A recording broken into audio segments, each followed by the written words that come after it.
आप लोग लगातार कह रहे हैं कि 3 नवंबर से पहले बहुत कुछ बड़ा होने वाला है। क्या कुछ बड़ा होने वाला है? जेल जा रहे हैं सर सारे ये लोग।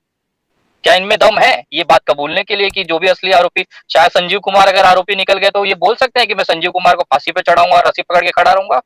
विनय दुबे डंके की चोट पे बोलता है। जनता पार्टी है, उसके जो लोग हैं इस देश में शाहरुख के कंधे पे बंदूक रखकर मुसलमानों को टारगेट करना चाह रहे हैं, जो हम ये होने नहीं देंगे, क्योंकि मुसलमान भी उतना ही नागरिक है इस देश का जितना भारतीय जनता पार्टी के लोग हैं। कि विनय दुबे को बहुत बड़ा फंडिंग किया जा रहा है और शायद आप पे एक मामला भी सुनने में जैसे आ रहा है कि दर्ज किया गया है कि बाहरी फंडिंग है, कोई फंड वगैरह कर रहा है। क्योंकि मारुति का जो जिसने हत्या की है उसका आरोपी मुसलमान नहीं है।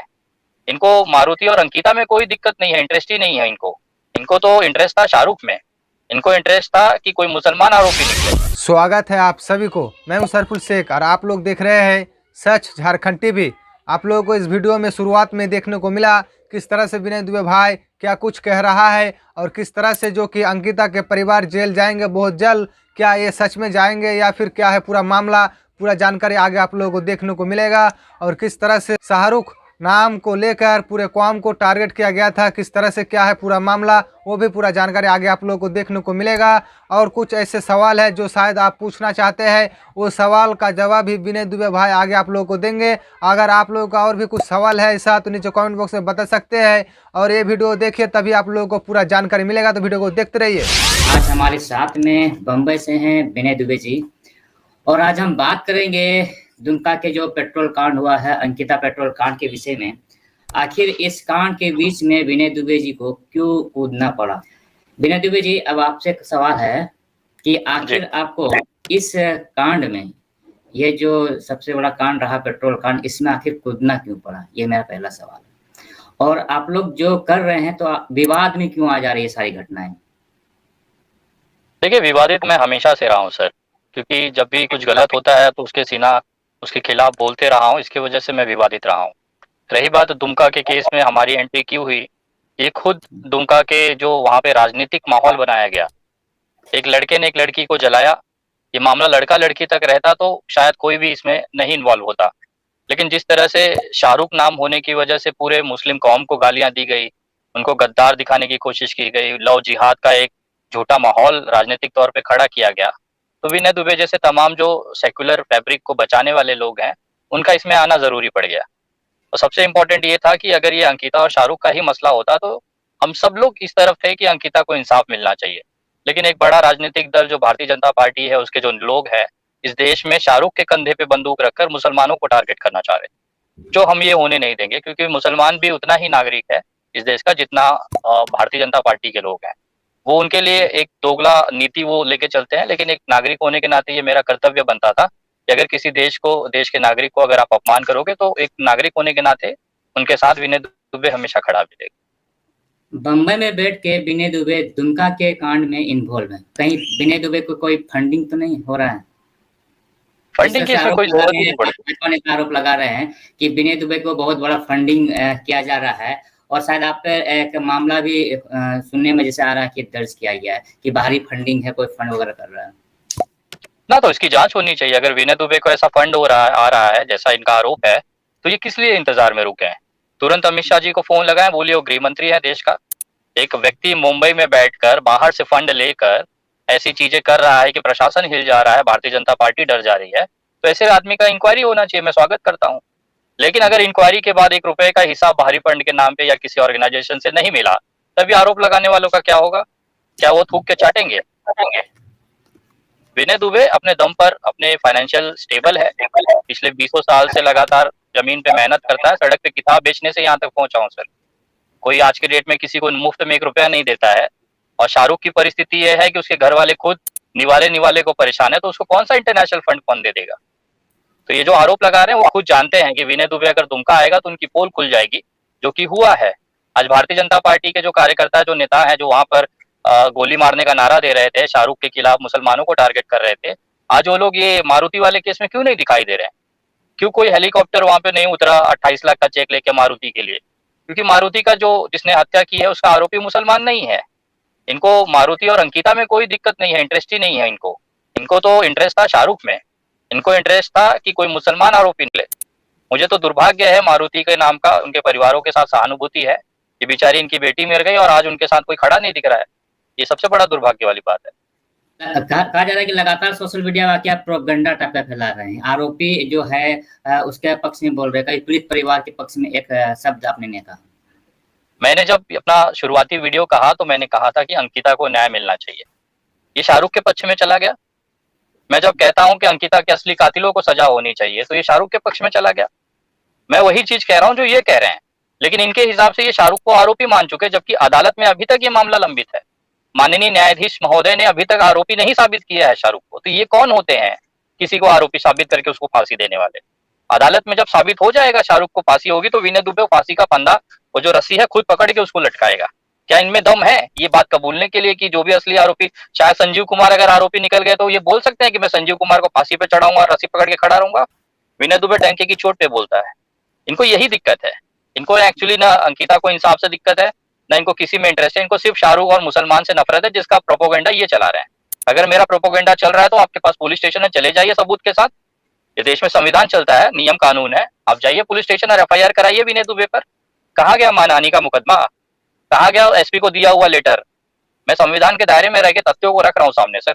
अगर गलत होता ना, अभी तक मैं अरेस्ट हो चुका होता और जेल चला गया होता। ये क्यों भाग रहे हैं डर के? आरोपी के पक्ष में आप पैसा जो है उसके पक्ष में बोल रहे हैं कि इसके माँ जो माँ है उसे कुछ डोनेट करे, और आप बाकायदा मांग भी कर रहे हैं कि उसकी फैमिली को मदद की जाए। ऐसा क्या कहीं लगता है कि सही है? आरोपी के एकदम सही है। गलत क्या है सर इसमें? आरोपी शाहरुख है कि उसकी माँ है?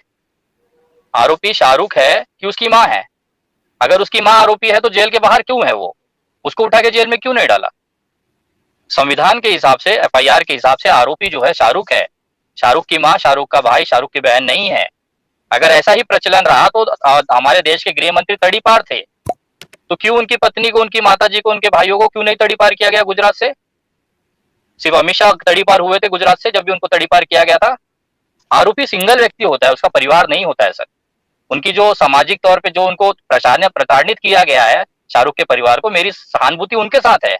एक माँ है सर वो, उसकी क्या गलती है कि उसको, बच्चे को इस तरह से आरोपी बनाया गया, उसकी सजा उसको माँ को दी जाए। अगर मैं उसके लिए किसी तरह से मदद करना चाहता हूँ, उसके घर में निवाला डालना चाहता हूँ, राशन देना चाहता हूँ, तो इसमें गलत क्या है? मेरा संविधान मेरा अधिकार देता है मुझे, मेरा इंसानियत मुझे अधिकार देती है। और मैं इस बार नहीं, हमेशा, चाहे कोई भी आरोपी हो, आरोपी को आप सजा दीजिए, उससे कोई दिक्कत नहीं है, लेकिन उसके परिवार को सजा देने का अधिकार ये संविधान नहीं देता है किसी। विनय दुबे मदद करता रहेगा और आगे भी करेगा। पीड़ित परिवार से आप एक बार भी नहीं मिले? ये नहीं लग रहा कि दो तरफा काम कर रहे हैं आप? पीड़ित परिवार को मिलकर मुझे ऐसी कौन सी नई जानकारी मिल जाएगी सर? ऐसा कौन सा छुपा हुआ बात है जो विनय दुबे को कान में बताएंगे, जो अभी तक उन्होंने बताया नहीं है? कौन सी बात है? मैं पीड़ित परिवार को तब मिलूंगा ना जब मुझे कुछ जानना होगा। ये लोग सारी चीजें उन्होंने सार्वजनिक तौर पे रखी, दिन में 20-20 इंटरव्यू करते, तो इंटरव्यू से मुझे जो जानना था वो मिल चुका है। मैं क्यों उनसे मिलूंगा और क्या मुझे ऐसा, अच्छा कोई उनके पास ऐसी खुफिया जानकारी है क्या जो उन्होंने आज तक किसी को दिया नहीं हो, विनय दुबे को कान में बताएंगे? मैं आ जाता हूँ, क्या दिक्कत है सर?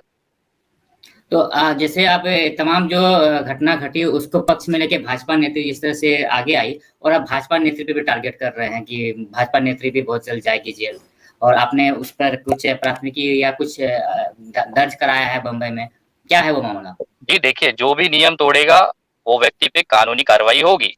वो चाहे भारतीय जनता पार्टी की भाजपा नेत्री हो, चाहे इस देश का गृह मंत्री हो। हमारे महाराष्ट्र के गृह मंत्री पैसे के लेन देन के चक्कर में आज 1 साल से जेल में है सर। महाराष्ट्र के गृह मंत्री अनिल देशमुख जो है इस समय जेल में है, उनके लिए भी वही नियम है। तो ये भाजपा का जो नेत्री है बहुत बड़ी हो गई है उनसे। इस देश में व्यक्ति संविधान से बड़ा नहीं होता है सर। इन्होंने कानून तोड़ा है तो उनको सजा होनी है। विनय दुबे कानून तोड़ेगा तो उनके सजा होगी। मुंबई पुलिस के नाम पर इनका भाई इनको फोन कर दुमका के लोगों को बेवकूफ बनाया जाता है। एक महिला के नाते इनको सहानुभूति चाहिए होती है तो मुंबई पुलिस को ही बदनाम करेंगे। तो मुंबई पुलिस अपनी सुरक्षा के लिए, अपनी इमेज की रक्षा के लिए एफआईआर तो दर्ज करेगा ही, जो उन्होंने किया है मुंबई में। इन्होंने जान से मारने की, आप किसी को धमकी दोगे और सोचोगे कि एफआईआर नहीं होगा, तो मैं भी जान की मारने की धमकी देता हूं, मेरे ऊपर भी एफआईआर मत कराइए। मंजूर है आपको? ये नियम ना बना है सर, एक समाज, एक स्वस्थ समाज को बनाने के लिए संविधान में उसके दायरे लिखे गए, उसके नियम लिखे गए। अगर नियम से बाहर कोई जाएगा तो उसकी स्वतंत्रता छीनी जाएगी। इसके लिए जेल और कानून और कोर्ट बना है सर, और ये बहुत जल्द जेल जा रहे हैं। इसके लिए ये फरार है। जरमुंडी पुलिस स्टेशन में जो एफआईआर हुई 89/2022 उसमें भी ये फरारी है। अभी और 2 एफआईआर दर्ज हुई है, उसमें भी ये फरारी घोषित होंगी। डर किस चीज का है? अगर ये सही थी तो भाग क्यों रही है? और 2 एफआईआर कौन सा है जो इस लोग ये सर मैंने 2 एफआईआर अभी लॉन्च कराई है। माननीय मुझे अभी मेल आया हुआ है झारखंड सरकार की तरफ से कि मैंने कुछ दिन पहले 2 एफआईआर के लिए रिक्वेस्ट किया था। एक तो संजीव कुमार, उनकी बेटी की शादी जिस घर में हुई वो पूरा ससुराल पक्ष, और संजीव कुमार का पूरा परिवार। एक बाल विवाह मामले में मैंने एक एफआईआर के लिए रिक्वेस्ट किया है, जिसकी प्राथमिकता शुरुआत हो चुकी है। आज या कल में वो एफआईआर दर्ज होगी, ऐसा मुझे मेल पे बताया गया है। दूसरी एफआईआर है भारतीय जनता पार्टी की उन दंगाई नेत्रियों के लिए जो खुलेआम गोली मारने को लेकर समर्थन करते हैं, नारे लगाते हैं। इस देश में किसी को हिंसा करने का अधिकार नहीं है। उस वीडियो को मैंने बेस बनाते हुए जिस समय मनोज तिवारी, निशिकांत दुबे, उसके बाद में वो जो मिश्रा जी जो थे दिल्ली वाले नेता, दंगाई नेता, जब वो अंकिता के घर पे बैठे हुए थे तो ये नेत्रियां बाहर खड़ी होकर नारे लगा रही थी, गोली मारने की नारे लगा रही थी, मुसलमानों को टारगेट करने की नारे लगा रही थी। इस देश में जो हिंदू मुस्लिम एकता है उसे तोड़ने की कोशिश कर रही थी। तो उसको आधार बना के, उस वीडियो को आधार बना के मैंने डीजीपी महोदय, माननीय न्यायाधीश, मुख्य न्यायाधीश हाईकोर्ट, मुख्यमंत्री झारखंड को मैंने पत्र लिखा था ईमेल के माध्यम से, और उस पर कार्रवाई हो रही है। उसकी एफआईआर की प्रक्रिया शुरू है सर। जिस तरह का आप लोग फोटो भी वायरल किए हैं जो शाहरुख का और लड़की का, तो कहीं ना कहीं ये फोटो कहा जा रहा है कि एडिटेड फोटो है। तो इस एडिटेड फोटो का जब बेटी मर गई है तो फिर ये फोटो को डालने का क्या उचित है? देखिए, डालने का ये फोटो एडिटेड है कि सही है, ये किसने जांच किया है सर? कोई फॉरेंसिक रिपोर्ट आपको आई है कि फोटो एडिटेड है? मुंह से बोलने से नहीं होता है। अगर फॉरेंसिक रिपोर्ट पुलिस करा लेती, पुलिस ये डाल देती कि नहीं ये अंकिता और शाहरुख का जो फोटो है वो एडिटेड है, तो उसमें जिसने शेयर किया उसके ऊपर एफआईआर डाल के आप गुना दाखिल करके जेल डाल दीजिए मुझे। लेकिन वो फॉरेंसिक रिपोर्ट पहले दीजिए। अभी तक कोई फॉरेंसिक रिपोर्ट आई नहीं है इस मामले में। जब आएगी तो उसके बाद ये विचार किया जाएगा कि फोटो सही है या गलत है। दूसरा, ये अंकिता ने जो चीज कहा था कि 10 दिन पहले से मैं उसे जानती थी, 10 दिन पहले से मुझे वो परेशान कर रहा था, लेकिन 19 अप्रैल 2019 को दुमका नगर पुलिस स्टेशन में आपत्तिजनक स्थिति में शाहरुख और अंकिता इसके घर पे ही पाए जाते हैं। अंकिता के इसके पिताजी और इनके बाकी रिश्तेदार मिलकर शाहरुख को मारते हैं और पुलिस स्टेशन के अंदर ये समझौता होता है। ये क्या है? अंकिता झूठ बोल रही थी, इसका मतलब अपने बयान में, पुलिस के रिकॉर्ड में है 19 अप्रैल 2019। मैं तारीख बोल रहा हूँ, जाके पुलिस स्टेशन में चेक कर लीजिए दुमका नगर में। नहीं रिकॉर्ड में मिला समझौता तो बताइए मुझे। अंकिता ने मरते समय अपना जो बयान दिया वो पूरा का पूरा झूठ था। उसको ये यकीन ही नहीं था कि वो मर जाएगी, नहीं तो वो सही बयान देके जाती सर। लेकिन जो बयान झूठा दिया गया है वो कोर्ट में साबित होगा अब जाके आगे। आप उस बेटी का एज को लेकर भी अलग अलग बात कर रहे हैं। कभी आप बोलते हैं 19 साल है, कभी बोलते हैं 15 साल है। मैंने कुछ नहीं कहा। अंकिता ने ही अपने मरते हुए बयान में 2003 कहा था। आप अंकिता के मरते हुए बयान में शाहरुख को आरोपी मान सकते हैं, लेकिन अंकिता के मुंह से निकला हुआ 2003 आप उसे सच नहीं मानेंगे। ये तो दोगलापन है ना सर। हम तो शाहरुख को आरोपी मान रहे हैं, 19 साल भी सही मान रहे हैं, क्या दिक्कत है? लेकिन इनका जो पिता है संजीव कुमार, वो खुद झूठ साबित कर दिया अंकिता को। उसने खुद एक डॉक्यूमेंट लगा के, फर्जी डॉक्यूमेंट लगाया है वहां पे, और उसको पॉस्को एक्ट में लेके गया है। अगर अंकिता सही बोल रही थी तो इसका पिता क्यों झूठ साबित कर रहा है अंकिता को? और आप मुझसे सवाल करते हैं कि मैं 19 साल 17 साल बोल रहा हूँ, जबकि मैंने कुछ बोला ही नहीं है। अंकिता ने जो बोला मैंने बताया कि अंकिता के हिसाब से 19 साल है, लेकिन उसका पिता बोलता है नहीं अंकिता झूठ बोल के गई थी, 19 साल नहीं है, डॉक्यूमेंट के हिसाब से 17 साल है। जब 17 साल था तो उसके डाइंग स्टेटमेंट पे अंकिता के पिता ने साइन क्यों किया? अंकिता ने खुद उस स्टेटमेंट पे साइन किया है सर। कौन झूठा है, कौन सच्चा है? आप लोग लगातार कह रहे हैं कि 3 नवंबर से पहले बहुत कुछ बड़ा होने वाला है। क्या कुछ बड़ा होने वाला है? जेल जा रहे हैं सर सारे ये लोग। कौन कौन जा रहे हैं जेल? संजीव कुमार जाएंगे, इसके साथ इनके परिवार के लोग जाएंगे, 4-5 लोग नामजद हैं। उसके बाद अंकिता की बड़ी बहन की शादी जिस ससुराल पक्ष में हुई वो सारा ससुराल पक्ष जेल जाएगा बाल विवाह के मामले में।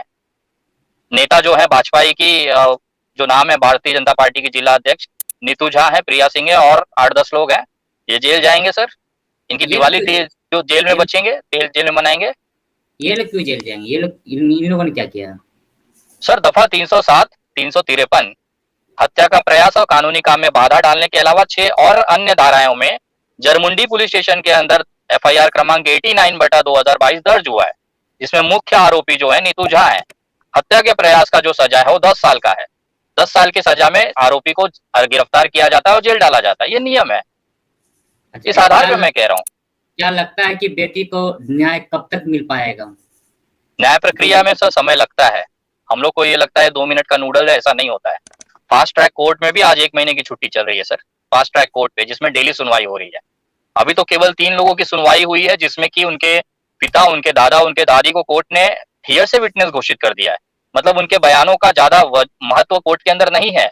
अभी तो 23 और गवाहों के बयान दर्ज होंगे। अगर एक एक दिन में 2-2, 3-3, एक-एक, 2-2 भी अगर गवाह आप बयान लेंगे तो कम से कम 13-14 दिन या 15 दिन इसमें जाना है और बयानों में। उसके बाद फिर हमारा पक्ष शुरू होगा जब हम इनको क्रॉस करना चालू करेंगे। उसमें करीबन कम से कम महीना जाएगा सर।